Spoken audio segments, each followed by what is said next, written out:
পুরুলিয়া জেলা বইমেলার কবি সম্মেলনের ডাক পেলেন না বহু প্রতিষ্ঠিত কবি সাহিত্যিক। ইতিমধ্যেই পুরুলিয়া জেলা বইমেলা নিয়ে নানা রকমের বিতর্ক দেখা দিয়েছে।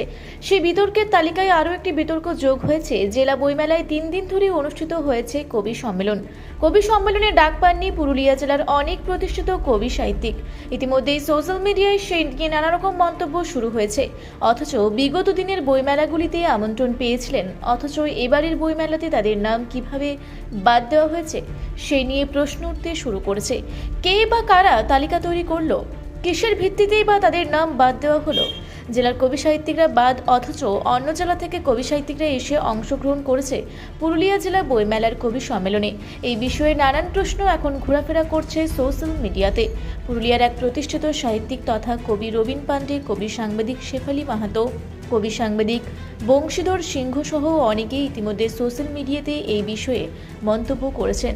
এখন প্রশ্ন হচ্ছে, প্রতি বছর এই পুরুলিয়ার যে সমস্ত কবি সাহিত্যিকরা কবি সম্মেলনের ডাক পেতেন তাদেরকে কোন ভিত্তিতে বাদ দেওয়া হয়েছে, সেটাই এখন বড় প্রশ্ন। বইমেলাতে কবি সাহিত্যিকদের যদি এরকমভাবে ব্রাত্য রাখা হয়, তাহলে কাদের জন্য এই বইমেলা? এখানে কি শুধুই স্বজন পোষণ চলছে, নাকি অন্য কোনো কারণ রয়েছে? এমনিতেই পুরুলিয়া জেলা বইমেলার বিভিন্ন বিষয় নিয়ে প্রশ্ন উঠেছে, হয়তো আরও হাজারো প্রশ্ন উঠবে বইমেলা কমিটির বিরুদ্ধে। কারণ পুরুলিয়ার সাধারণ মানুষ, কবি সাহিত্যিক, বুদ্ধিজীবী সকলে পড়তে পড়তে বুঝতে পেরে গেছেন বিগত দিনের বইমেলা আর এবারের বইমেলার মধ্যে পার্থক্য কী রয়েছে। এই সমস্ত প্রশ্নের উত্তর কি রয়েছে বইমেলা কমিটির কাছে?